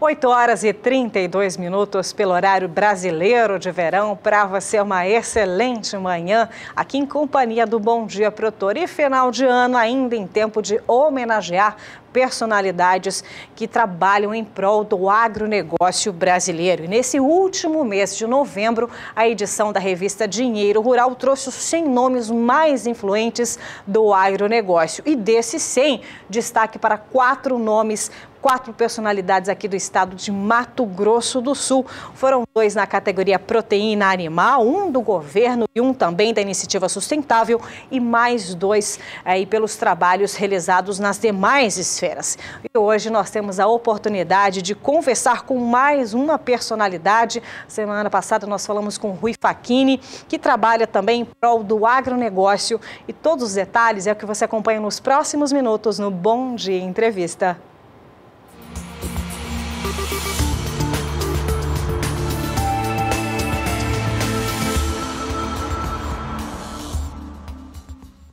E é com satisfação que recebemos aqui em nossos estúdios Eduardo Riedel. E olha, o currículo dele é extenso, viu, Eduardo? Ele é empresário, produtor rural, diretor da SAPE Agropastoril e também é secretário de Governo e Gestão Estratégica de Mato Grosso do Sul, além de ser vice-presidente de Finanças da Confederação de Agricultura e Pecuária de Mato Grosso do Sul. É extensa, viu? Trabalha bastante, né, Eduardo? Bastante, bom dia. Elaine. Bom dia, um prazer estar aqui com vocês. Me diz uma coisa, como é que você recebeu essa notícia pelo 3º ano consecutivo, aliás, o nome aí, um dos 100 nomes mais influentes do agronegócio brasileiro nessa categoria, governo junto com o Blairo Maggi, aliás, né? Com muita satisfação, né, Elaine? Primeiro, como você disse, trabalha bastante. E eu acho que isso é consequência de dedicação, de trabalho. A gente não trabalha pensando em títulos ou nada disso. A gente trabalha focado no resultado. Essa é uma diretriz que a gente sempre carregou nas nossas ações e dentro do governo, apesar de um momento extremamente difícil para o país, para o Brasil, nós temos conseguido avançar e muito em várias áreas específicas do governo e amplas. O Mato Grosso do Sul ele é um estado que dá exemplo para o Brasil no que diz respeito à sua solidez fiscal, à sua capacidade de investimento, ao ambiente de negócio. E o agro, como uma atividade absolutamente crucial dentro desse cenário, talvez a atividade que mais contribuição dê hoje em dia para a economia do país. A economia brasileira, aguenta o rojão, como a gente fala, né? Sem dúvida nenhuma se beneficia desse ambiente que nós estamos criando aqui no Mato Grosso do Sul. Então, um volume de investimento muito alto, uma máquina pública mais enxuta possível. Nós temos que caminhar nesse sentido. A atividade produtiva brasileira, ela não consegue bancar uma máquina pública muito ineficiente e grande. Então, todo o nosso esforço é no sentido de ir contra essa situação posta no país e criar uma estrutura mais enxuta e mais eficiente. E o agro do Mato Grosso do Sul tem respondido a isso. É um crescimento extremamente importante em várias das cadeias produtivas, na nossa pecuária, na atividade de grãos, na integração. A floresta plantada, que formou-se um polo fantástico aqui no estado, cana-de-açúcar, que apesar de uma dificuldade de mercado há uns 3 anos atrás, começou a se recuperar e tem bons horizontes pela frente. Um desenvolvimento específico em leite, que é uma atividade aqui no estado ainda por se desenvolver bastante. Enfim, o governo ele tem que atuar de maneira a buscar indução para o desenvolvimento dessas cadeias produtivas e de outros. E nesse sentido que nós temos trabalhado. A convalidação dos incentivos fiscais que nós conseguimos no Congresso Nacional, ela é extremamente importante para esse ambiente criado. As indústrias que vieram para cá vieram por incentivo e agora até 2033, dentro de um processo que buscou-se uma transparência muito grande nessa relação com essas empresas, elas estão garantidas em seu benefício. Isso dá estabilidade jurídica, dá tranquilidade, atrai capital. Então, todo esse conjunto de medidas é que fazem do estado de Mato Grosso do Sul um estado importante e competitivo. Esse é o fundamental dessa história. Além disso, né, o nome citado então na categoria governo por conta dessa contribuição ao programa do MAPA, o Agro Mais, que prevê desburocratizar o poder público. Isso vem acontecendo de fato, Riedel? Vem acontecendo. Alguns dados que eu considero importantes, né? O secretário Jaime, na Secretaria de Produção, a gente conversa muito em relação a algumas diretrizes. E uma delas é essa, a desburocratização. Isso tem acontecido em função muito de tecnologia também. Não é possível nós estarmos aí num ambiente totalmente digital e muitas vezes as estruturas públicas no analógico. Né? Verdade, no 2.0 não acompanha. Né? E essa é uma discussão que a gente tem feito. Hoje, produtores para tirar nota fiscal, para tirar sua GTA, eles não precisam mais ir na sua agência física, né? De casa, do seu computador, da sua estrutura muito administrativa, prático, né? tira a nota, caminha, faz as suas transações, como tem que ser, né, no mundo de hoje. Facilitar ao invés de complicar, facilitar. Né, e uma coisa importante, inverter o ônus da confiança. O Brasil ele é muito pautado em cima do eu monto uma série de processos para garantir que ninguém vai burlar uma norma, uma lei ou algo parecido. E nós temos que inverter essa lógica. Dê crédito a cada um dos cidadãos. Né? Se por um acaso ele usar de maneira de má fé ou errada um processo, né, que ele vai sofrer a sanção por aquilo, mas não criar dificuldade para ele conduzir o processo. E é essa lógica que nós temos buscado inverter, e isso está no cerne de uma desburocratização que a gente busca aqui no Estado, além da transparência. Né? Hoje, todas as informações de governo, salário de todos os funcionários, contratos, está tudo aberto, não à toa nós saímos em 2015 com uma nota 1.4 em transparência e por 2 anos consecutivos, 16 e 17, nós somos nota máxima pelo MPF e pela CGU nota 10 em transparência, um critério que essas instituições usam para ranquear os estados. E nós desenvolvemos muito essa área porque acreditamos também que as informações claras, elas fazem parte, o maior órgão de controle que tem do estado é o cidadão. Né, não são os processos. As informações claras, elas ajudam o Estado a melhorar a sua performance. E me diz uma coisa, ainda falando no Agro Mais, que é um projeto incrível, muitos estados também adotaram. Além dessa facilitação utilizando a tecnologia, temos mais exemplos para poder contar ao pecuarista, ao produtor que está sintonizado, que foi possível através do Agro Mais para o estado de Mato Grosso do Sul? Sim, outro exemplo importante também, quando no início do governo, nós unificamos a Secretaria de Produção com a Secretaria de Meio Ambiente. O objetivo foi mostrar que não há polaridade entre essas duas áreas. Pelo contrário, tem muita complementariedade e respeito. Isso nós conseguimos, dentro de uma estrutura única, produção e meio ambiente, agilizar em muito também os processos de licença. Tem coisas, às vezes, que demoravam 2, 3, até 4 anos. Né? Nós reduzimos bastante esse tempo de análise, sem nenhum prejuízo à questão ambiental, mas um processo muito mais ágil, um processo... Isso é bom para todo mundo. Isso é segurança jurídica, é estabilidade. Todos os elos da cadeia saem todo ganhando. Mundo se beneficia e não há prejuízo ao meio ambiente, que também é muito importante. Então, a gente fica, às vezes, numa dicotomia, num paradoxo, né? Um é antítese do outro e não é. Né? Nos países mais modernos ou mais maduros, nós temos essa estrutura de maneira conjunta. Na Inglaterra, quem cuida de meio ambiente é o Ministério da Agricultura, estão todos integrados. Esse modelo a gente trouxe aqui para o Mato Grosso do Sul para poder criar essa dinâmica de velocidade, de agilidade, de respeito e uma ideia de respeito entre essas áreas. Eu acho que a gente tem conseguido, é um outro exemplo, claro que está no bojo do Agro Mais, vinculado ao projeto do ministro Blairo Maggi. E eu vou aproveitar também a sua presença para a gente poder fazer um balanço de 2017. Foram muitas ações, nós recebemos aqui várias ações desenvolvidas em prol do agronegócio aqui do estado de Mato Grosso do Sul. Vamos pincelar alguns assuntos que a gente acha importante, inclusive a geração de empregos, mais de 18 mil empregos criados, é um número muito positivo, principalmente se levado em conta que 2017 foi um ano muito desafiador, principalmente para quem trabalha com agricultura e pecuária em especial. É verdade, nós tivemos no ano de 2017 uma série de eventos na pecuária em específico, né? Desde carne fraca, delação de JBS, exato, problemas de exportação para os Estados Unidos, depois Rússia mais recentemente. E todas essas situações são grandes desafios, né? E, de novo, como que o Estado pode atuar diante desses cenários, né? No caso específico daquela situação da JBS aqui no estado com greve, com discussão dos produtores, nós atuamos fortemente diminuindo o ICMS para a saída de gado do estado. Para você ter uma ideia, até junho a média mensal de saída de animais era de 20 mil animais por mês, né? Em julho, com a medida, nós tiramos 44 mil animais. Mais que o dobro. Mais do que o dobro. Depois, agosto, abaixou para 37, mais ou menos, aí veio se normalizando, hoje está estabilizado. Mas naquele momento foi fundamental para manter estável o mercado, manter a garantia de que o mercado iria se equilibrar, e aconteceu, né? Então, uma interferência pontual, mas importante para dar essa estabilidade. E eu acho que esse conjunto de atuação do governo fez com que o ano, apesar de muito difícil para algumas cadeias produtivas, conseguisse ser atravessado e com perspectivas positivas.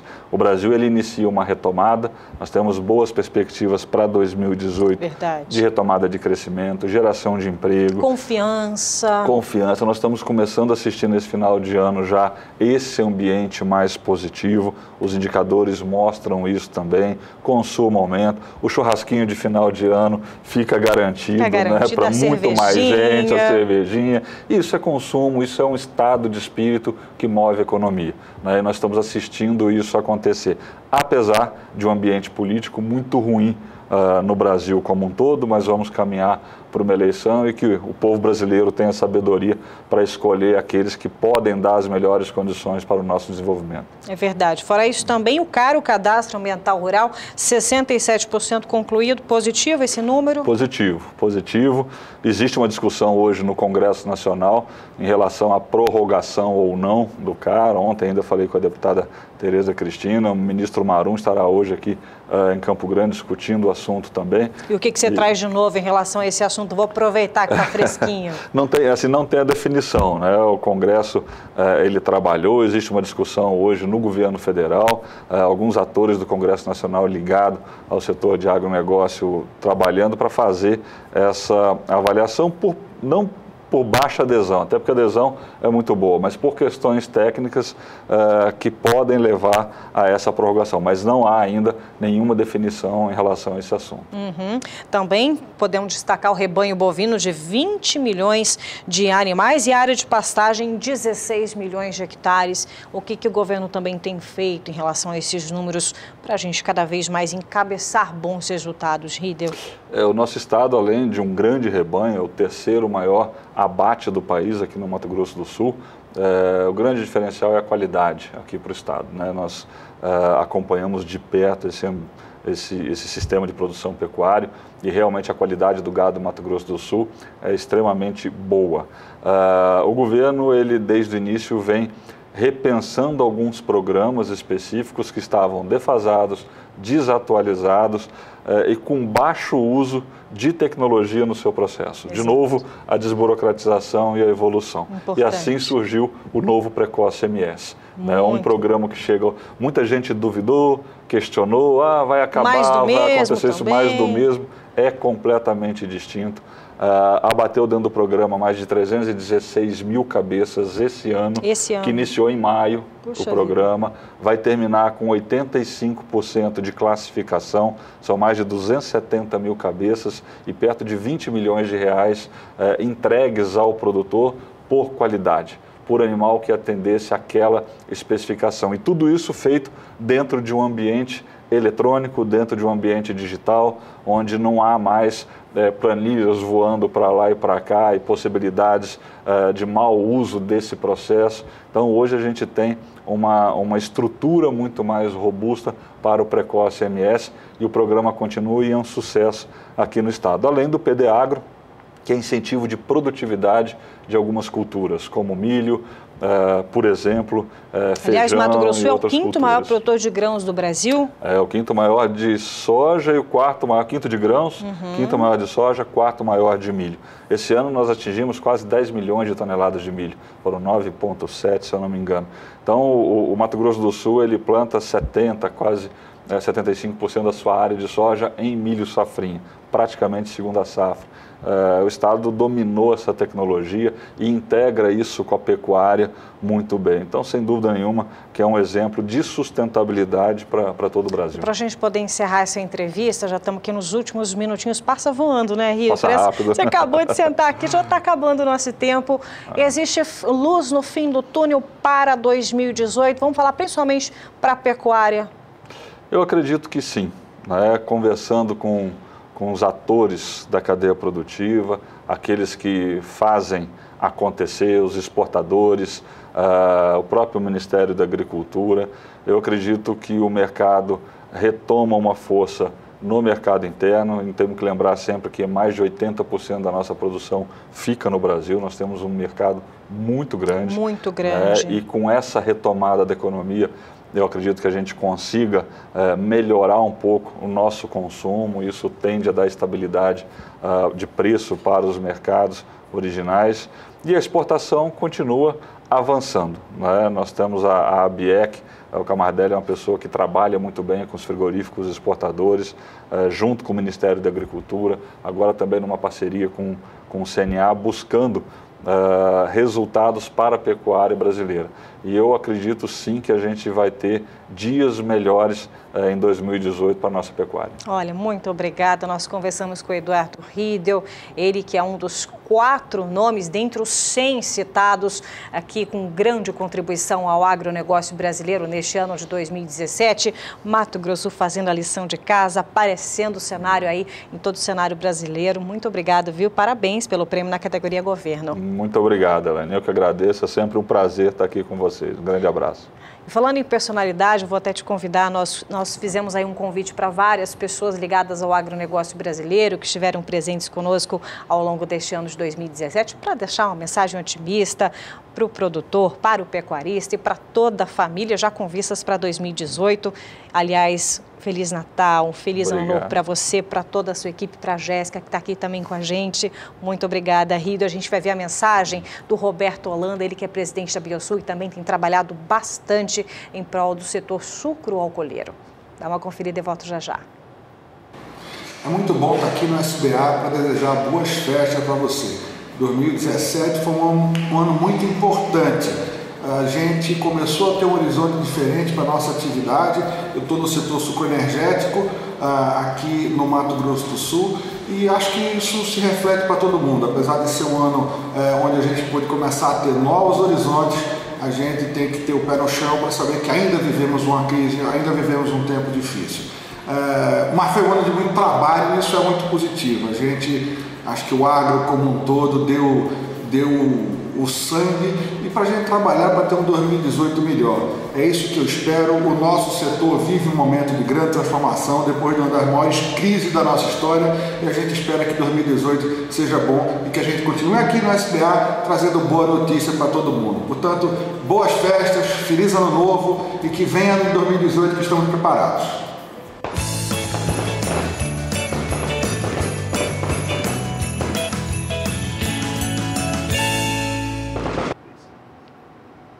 Oito horas e 52 minutos pelo horário de Brasília. Bom dia, produtor, retornando na sua manhã de sexta-feira e depois deste balanço de 2017, importante aqui para o estado de Mato Grosso do Sul, com mais uma grande personalidade citada entre as 100 mais influentes do agronegócio brasileiro neste ano de 2017. Por aqui nós temos mais destaques, mas vamos lá para a capital federal. É que nessa semana, sabe quem entrou em recesso? Agora o Congresso Nacional. Mas eles fizeram aí um saldo positivo na avaliação da bancada ruralista e o maior embate foi a aprovação do novo refis do Fundo Rural, Fundo de Assistência ao Trabalhador Rural, e a discussão de temas polêmicos como a reforma da Previdência e até mesmo a denúncia contra o presidente Michel Temer. Direto de Brasília, da Silcane para tem detalhes. No geral, os ruralistas da Câmara e do Senado conseguiram aprovar projetos que consideram importantes para o setor produtivo. Novas regras para a vigilância sanitária, recursos para o censo agropecuário e as comissões de inquérito que investigaram assuntos como invasão de terras e a atuação da JBS estiveram em pauta. Um dos destaques foi mesmo o refis do Fundo Rural, aprovado neste mês. Quase todos os projetos de interesse do setor rural passaram neste ano pela FPA, Frente Parlamentar da Agropecuária, o maior bloco de atuação no Congresso. Esta foi a última reunião do ano, hora de fazer uma avaliação do que foi votado. Nós vivemos um ano de muitas turbulências, de muitas crises, e isso tem um reflexo direto, em especial, sobre os pequenos municípios, que se ressentem sempre em primeiro lugar das dificuldades. Nós tivemos alguns problemas mais específicos quando se fala de Pronaf, de PAA, de PENAI, e a esperança é de que o pior passou. Porque, afinal, cada vez mais nós estamos percebendo que a sociedade toma consciência do que significa aquele que antigamente se colocava como um colono, alguém, né, os industriais que eram os importantes. Hoje nós estamos vendo na balança da produção nacional, na balança da comercial em relação ao exterior, que quem pesa mesmo é o setor agropecuário. A indústria reduziu em muito a sua participação e os efeitos dos resultados positivos, que a despeito de serem pouco superavitários, em relação à agricultura, são extraordinariamente superavitários. A próxima reunião da FPA vai ser em fevereiro do ano que vem. Odacil Canepa para o SBA. Por aqui a gente fala de um grande desafio para o agronegócio brasileiro que impede aqui da produção da agricultura principalmente ser ainda melhor. Eu estou me referindo à logística e à infraestrutura. Nós vamos acompanhar lá no estado do Rio Grande do Sul, onde os custos para sair da lavoura até os armazéns e até mesmo escoar pelos portos brasileiros elevam e muito esse trabalho. Vamos acompanhar com a Annelise Nicolodi as principais dificuldades em relação à logística e infraestrutura no estado gaúcho. Nos últimos anos, os agricultores brasileiros foram capazes de aumentar a produtividade das lavouras nas principais regiões produtoras. Mas esse crescimento também evidencia um grande problema enfrentado da porteira para fora.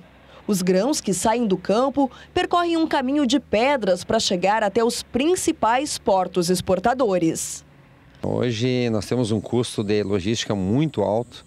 Isso, inclusive, vamos analisar começando antes do plantio. Vamos analisar nível de porto. Chega os navios no Porto de Rio Grande, não consegue descarregar devido ao calado nosso hoje está muito baixo. Tem recurso para isso aí. Não está ocorrendo uma liberação por parte do IBAMA. Isso aí, quem começa sendo onerado? O produtor. Os navios ficam parados, essa matéria-prima encarece para nós até chegar na nossa propriedade. Também nós temos outro problema, as estradas tão ruins, tão precárias, quebra pneu, manutenção de caminhões, isso tudo é repassado para o porto, né? Isso até chegar então na nossa lavoura tem um custo elevado, que seria antes da formação da lavoura. A matriz de transporte brasileira é predominantemente rodoviária. Isso não é novidade, mas o custo logístico de deslocar a produção por centenas de quilômetros de estradas, muitas vezes em péssimas condições, é quase inviável.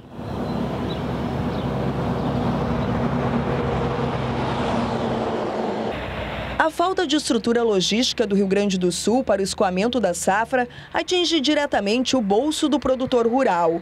Um levantamento realizado pela Assessoria Econômica do Sistema Farsul aponta que, em média, o frete de grãos até o Porto de Rio Grande teve um reajuste de 26%, comparando o mês de março de 2016 com 2017.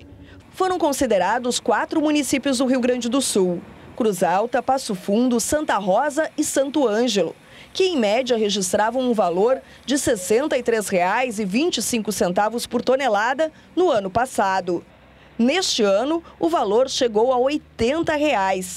A situação se torna ainda mais grave com o atual momento dos preços pagos aos produtores, que estão em queda, como lembra o economista-chefe do Sistema Farsul, Antônio da Luz. Porque quando nós vamos comprar fertilizantes, máquinas, peças, químicos, esses produtos precisam chegar até a propriedade. E tem frete. Se aumenta o preço do combustível, aumenta o preço do frete. Onde é que vai parar esse aumento? No preço do produto que os produtores compram. Então, o aumento do custo de produção é maior ainda. Na hora que nós vamos escoar a nossa produção, tem frete. O preço dos grãos é o preço no porto ou no comprador, menos o custo de se levar até lá. Quanto maior o custo do transporte, menor é o preço na praça produtora. Então, no momento que aumenta o preço do diesel, aumenta o preço do frete, diminui o preço na praça produtora. O produtor, então, vai gastar, para produzir, ele vai pagar mais caro os seus insumos e vai perder em preço para escoar a sua safra depois. Quando a gente junta o impacto direto e este indireto, 35% da meta de arrecadação do governo vai sair do agronegócio, vai sair da agricultura. O governo gaúcho tem uma responsabilidade enorme quando o assunto é as condições das nossas estradas. Há muito trabalho a ser feito, mas as limitações financeiras também são grandes. O escoamento sempre é um problema, uma dificuldade.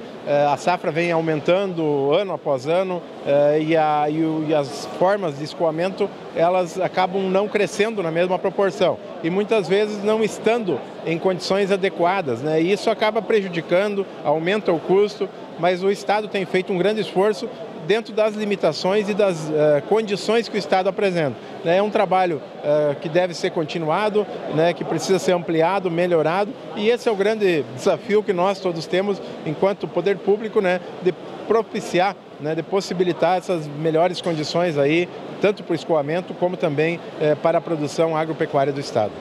Todos concordam que grande parte da produtividade do agronegócio brasileiro, resultado de pesquisas e investimentos do produtor, se perde no trajeto da fazenda até o porto. São mais de 1.500 quilômetros em trechos terrestres. Um estudo feito pela Confederação Nacional da Agricultura mostra que 1/3 da produtividade do campo é gasto com logística.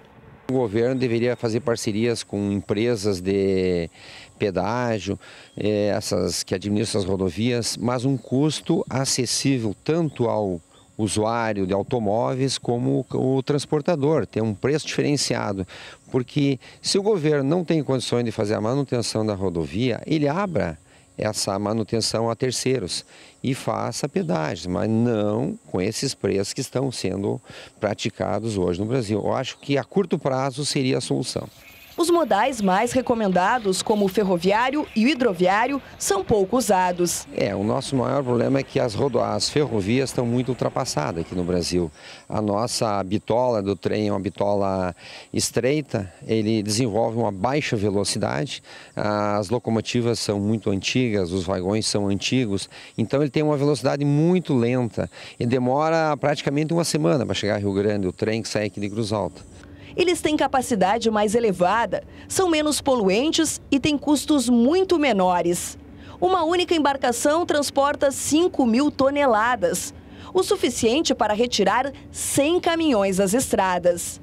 Mas, por enquanto, isso parece só um sonho bem difícil de ser realizado. Realmente é um dos grandes gargalos que impedem que o nosso agronegócio seja ainda melhor.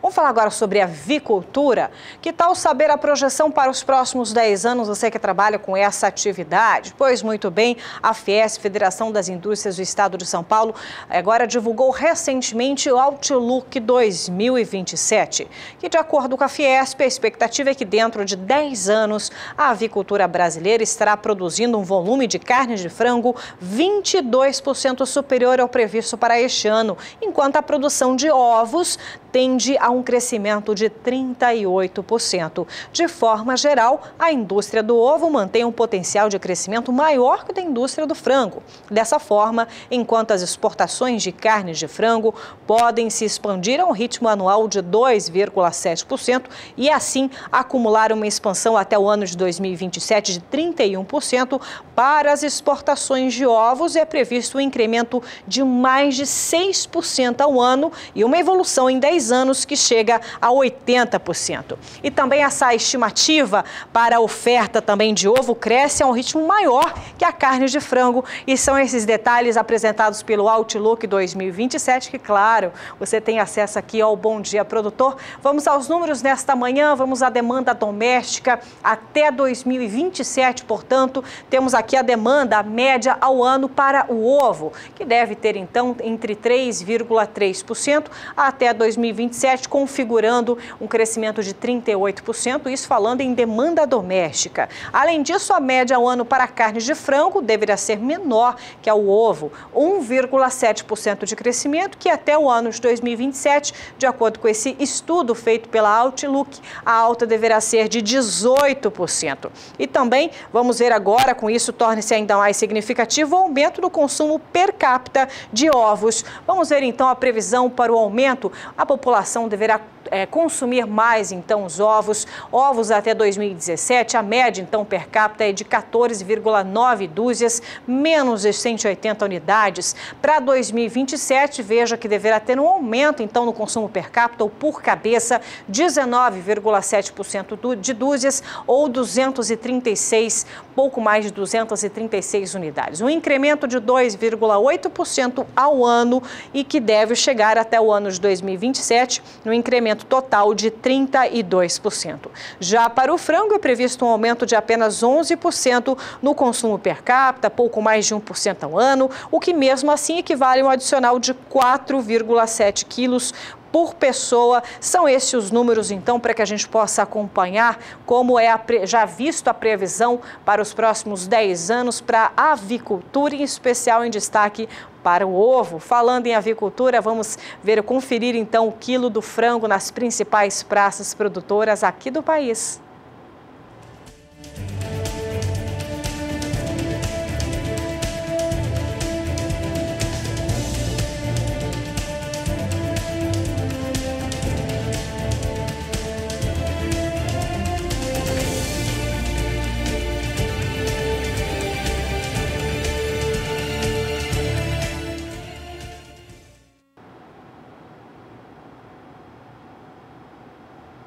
Por aqui o assunto é o clima. Vamos para a região sudeste acompanhar como serão os próximos períodos e ao contrário do que está previsto para a região sudeste, com muita chuva, principalmente para as áreas que estavam necessitando de mais água, como o sul de Minas Gerais e também São Paulo. Para a região sul é o contrário, essa disponibilidade hídrica deverá ser menor, inclusive já abaixo de 40% esse índice. Vamos ver então com a Juliana Rezende da Somar Metrologia. Juliana, para a região sul então, menos chuva para os próximos intervalos? É com você.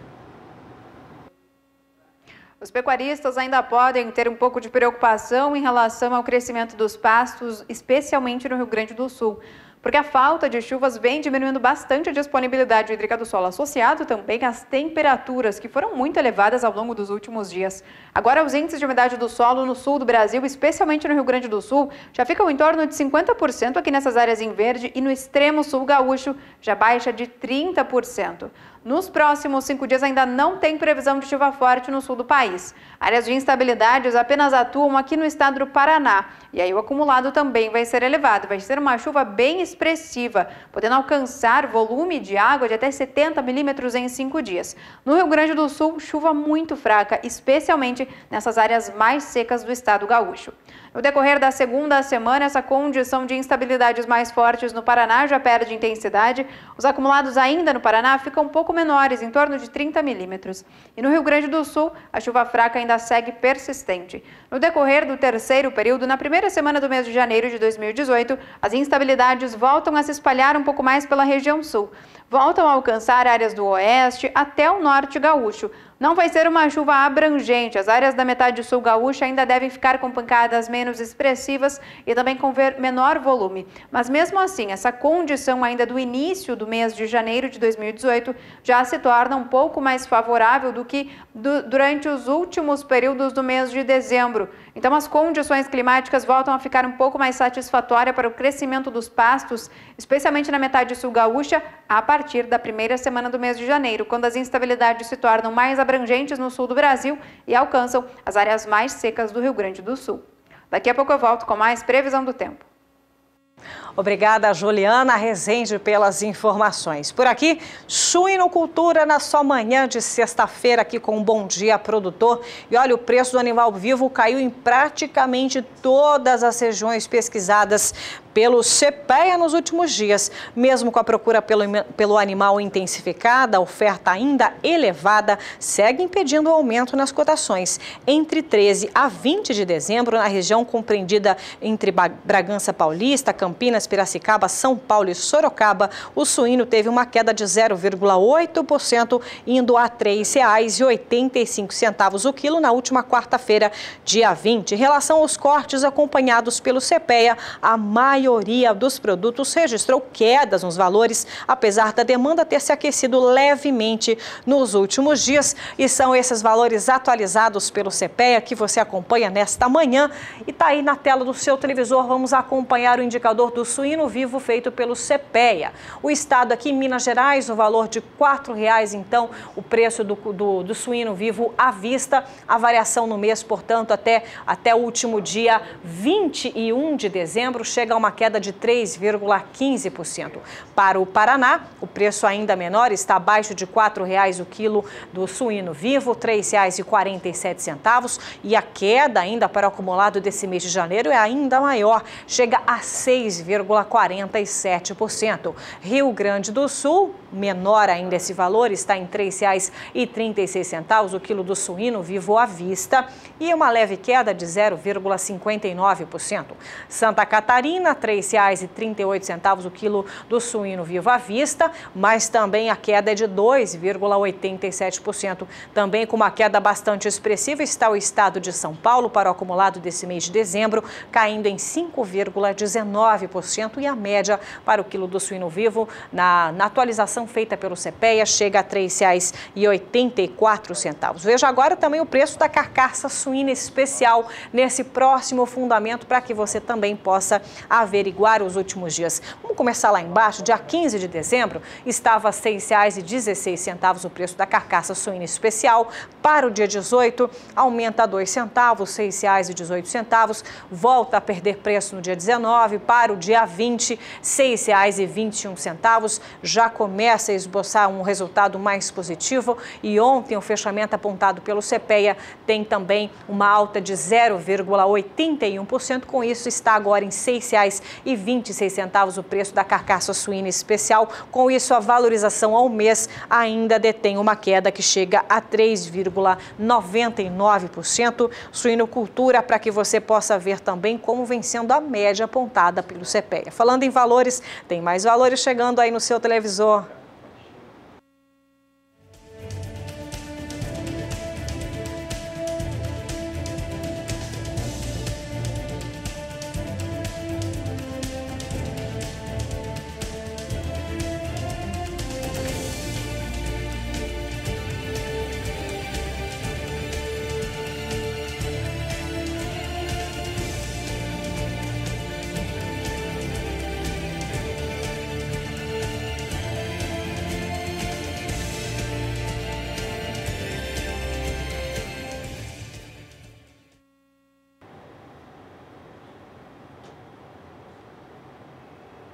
E depois de acompanhar os destaques para o Complexo Carne, você por dentro da projeção até o ano de 2027, para quem trabalha com avicultura, também os valores para o preço da carcaça suína, o quilo do suíno vivo apontados pelo CPEA, com queda ainda em grande parte das regiões pesquisadas. Nós vamos para um breve intervalo comercial, mas você vai ficar agora com a mensagem da nossa equipe lá no estado do Mato Grosso, o Valdir Pacheco, que sempre traz detalhamentos para a agricultura, para a pecuária, traz uma mensagem para você e para toda a sua família. Eu volto daqui a pouquinho, depois do intervalo comercial. No ano de 2017, rodamos mais de 30 mil quilômetros pelas estradas deste imenso estado de Mato Grosso para trazer a informação até você. Em 2018, continuaremos com esta missão de mostrar tudo o que é relevante para o desenvolvimento do agronegócio.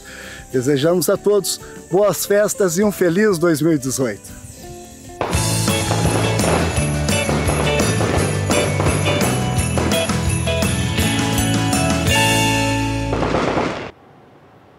Bom Dia, produtor, de volta na sua manhã de sexta-feira. E olha, há 3 meses, desde o dia 1º de outubro, os recenseadores do IBGE, Instituto Brasileiro de Geografia e Estatística, estão percorrendo vários municípios brasileiros para apurar as informações que vão fazer o verdadeiro raio-x da agropecuária brasileira. É o Censo Nacional Agropecuário 2017. Você já recebeu aí na sua empresa rural, na sua propriedade? Pois receba muito bem os recenseadores. O resultado deve ser fornecido a partir do mês de fevereiro de 2018 e vai ser possível identificar algumas questões, pois a última vez que foi feito foi no ano de 2006. Odacil Canepa, direto de Brasília, tem mais detalhes para você. São mais de 5 milhões de propriedades rurais que vão ser visitadas pelos 20 mil recenseadores que estão em campo desde outubro. A expectativa na fase inicial da coleta já foi atingida, com 1 milhão de imóveis rurais visitados em todo o país. Até fevereiro de 2018, o IBGE espera terminar a fase de coleta de dados. O censo, que vai percorrer todo o país, conta agora com o apoio de entidades como a CNA, a FPA e agora a OCB. Então, tendo em vista a relevância do censo, dessa ferramenta do censo para o cooperativismo agropecuário, a OCB fez e firmou um convênio, um acordo de parceria com o IBGE, e a ideia é justamente apoiar na divulgação, utilizando as suas próprias mídias, fazendo e sensibilizando com que as cooperativas entendam a importância e a relevância do censo e também sensibilizem os seus produtores a receberem suas propriedades, os recenseadores do IBGE. Então, por isso tem sido muito importante realmente o incentivo e a participação da OCB nesse processo, como de outras entidades que também estão conveniadas e também estão apoiando o IBGE aí na elaboração e no desenvolvimento do censo agropecuário. Veja os números do censo agropecuário brasileiro. Municípios: 5.570. Estabelecimentos: 5.300.000. Recenseadores: 19 mil. Orçamento: 770 milhões de reais. O último censo agropecuário realizado pelo IBGE foi em 2007. Odacil Canepa para o SBA. Vamos falar agora sobre clima na região norte do país, onde as instabilidades também devem permanecer nos próximos dias, o que deve trazer um bom volume de chuva, garantindo assim as condições hídricas do solo e as pastagens. Vamos ver com Juliana Rezende, da Somar Meteorologia, os detalhes. Essa condição climática muito favorável para o crescimento dos pastos na região nortista deve persistir durante os próximos períodos até meados do mês de janeiro. Essa condição de chuva mais forte na região norte ainda deve garantir persistência e, com isso, a umidade do solo deve seguir mais elevada. Agora, os índices seguem mais elevados aqui nessas áreas em rosa.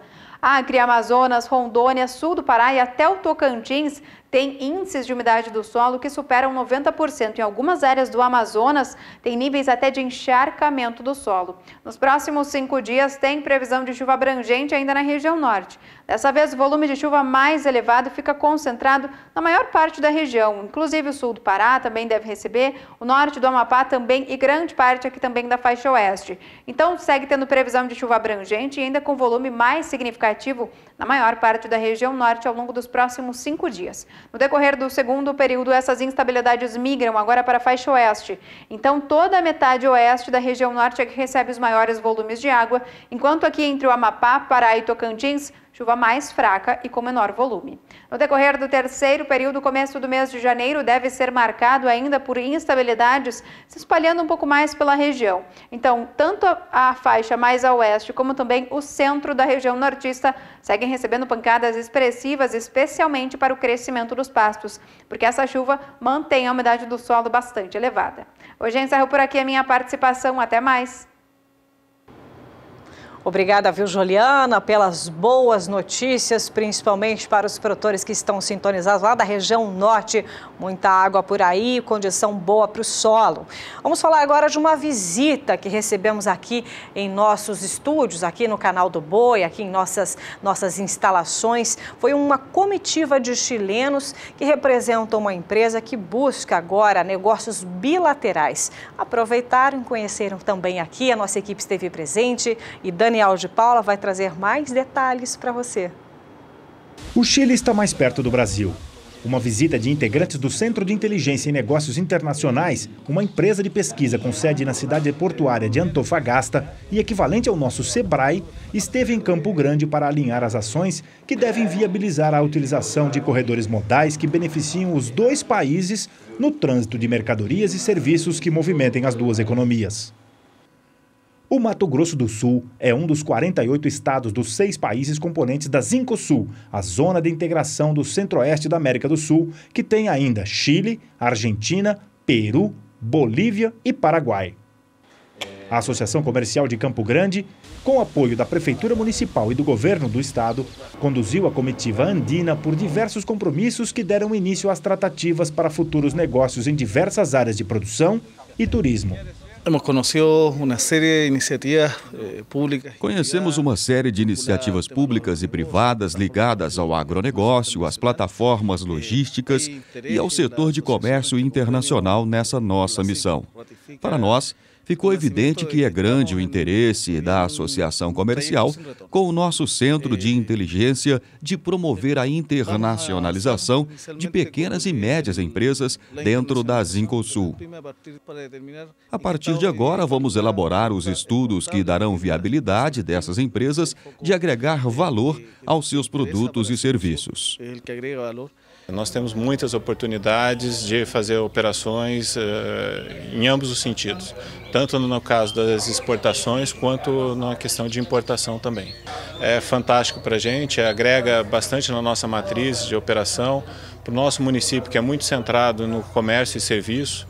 Isso apresenta também uma possibilidade grande de diversificação, potencializando tanto o agronegócio como as indústrias também. Acho que nós temos que começar a olhar para os nossos vizinhos sul-americanos. A gente só dá importância para a Europa, para os Estados Unidos, mas um grande mercado está aqui muito próximo da gente e com grande interesse no Brasil, porque eles sabem o nosso tamanho.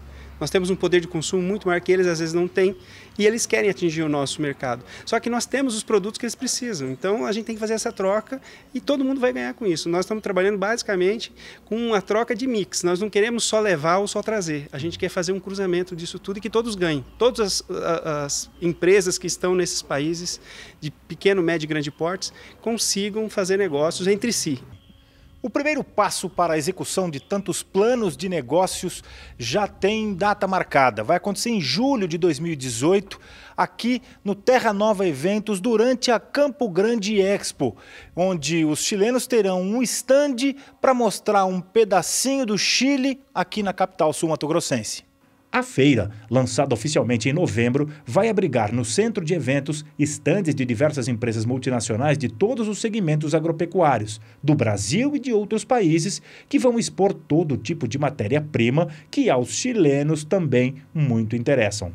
Isso vai trazer um novo viés econômico para a nossa região. Nós vamos tirar, eu acho que essa dificuldade que a gente tem de desenvolver os nossos negócios em crise, com essa questão de você trazer um novo mercado para dentro da nossa cidade, do nosso estado. Então isso vai ser extremamente importante. É uma troca e é dessa troca que nós precisamos, né? Dessa interação, dessa socialização, e eu acho que é interesse não só do pecuarista, do agricultor, mas também do governo, da prefeitura, né? Então é uma união de forças muito importante para o nosso estado. Então a ideia é de que venha não só o Chile, mas outros países que já estão em negociação também. Para a gente é fantástico essa oportunidade, a gente ter em Campo Grande um evento dessa magnitude, ainda mais trabalhando na Secretaria de Desenvolvimento, em que a gente tem que buscar todas as potencialidades para o nosso município. E uma feira desse porte, ela atrai não só a questão do agronegócio, mas também várias indústrias e várias operações comerciais que acaba agregando para a cidade. Temos que aproveitar as oportunidades que se apresentam. Temos de aproveitar as oportunidades que estão aí. É só olhar para o lado, não ficar parado como sempre foi, esperando na zona de conforto, o que é um tremendo erro, que não nos deixa ver evoluir. É como conversamos com a associação comercial. Nós estamos envolvidos em descobrir uma economia do invisível. São vários setores industriais com oportunidades que até então não nos davam essa abertura. Empresas, indústrias de diversos segmentos públicos e privados que agora precisam de precursores que ativem isso. que gatillan esto. O representante chileno contou que alguns negócios já estão engatilhados para o bem imediato de seu país em termos de economia e de sustentabilidade. Por exemplo, a produção de energia através de biomassa do Brasil para substituir as termoelétricas chilenas. Também a exportação via Paraguai de produtos têxteis para a fabricação de uniformes. Um terceiro segmento que impressionou e inspirou a comitiva foi o que todos viram na visita à sede do Canal do Boi e os demais componentes do SBA. O que vocês estão fazendo aí é extremamente especializado e que agrega um valor importantíssimo, que não existe igual no mundo. Vocês têm uma tecnologia inigualável. Um canal como o de vocês, desenvolvido dentro da iniciativa privada, tem um valor inestimável. Canal que é uma joia, é diamante. Acho que é um diamante que gera muitas divisas sociais e econômicas. Social e econômica. E, olha, tenho consciência até de que vocês fazem parte do desenvolvimento da América do Sul. Daniel de Paula, para o SBA. Boas perspectivas para 2018 e você tem acompanhado com essas personalidades, empresas fazendo um balanço que já sinaliza um cenário muito melhor para 2018 e você já está fazendo o seu planejamento, já tem o seu sonho no papel para tirar aí do papel, quem sabe torná-lo realidade? Então, a hora é agora.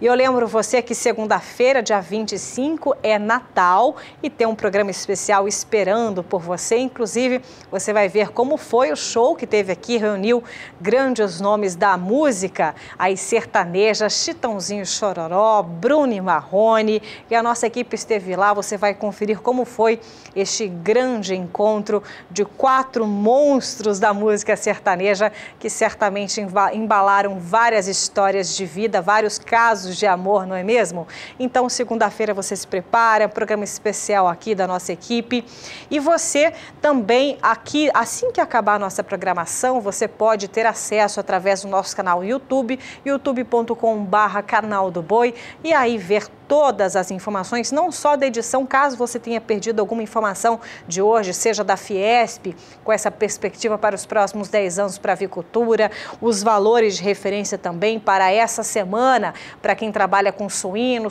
vivo, carcaça especial, mas também entrevista com o melhor do ano, um dos 4 nomes citados aqui no estado de Mato Grosso do Sul, que são um dos 100 mais influentes do agronegócio brasileiro neste ano de 2017. Assim é o Bom Dia Produtor, trazendo informações importantes. E eu lembro também, quando a gente fala em tecnologia, você também pode encontrar no Facebook o canal do Boi e também a rede SBA. Acessa lá, aí você vai ter acesso a todos os programas, não só o Bom Dia Produtor, mas também a Agricultura BR, o Mercado do Campo, Pecuária BR, agenda de leilões, informações completas para quem, tá tudo na palma da mão, todas as informações muito práticas e da mesma forma você também pode acessar através do YouTube, através do Facebook. A gente também tem site, viu? É www.sba1.com.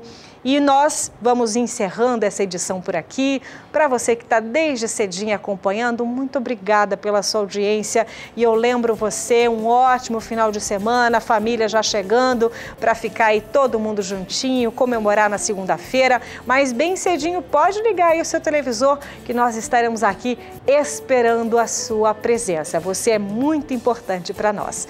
Ótimo final de semana e a gente se vê segunda-feira. Tchau, tchau.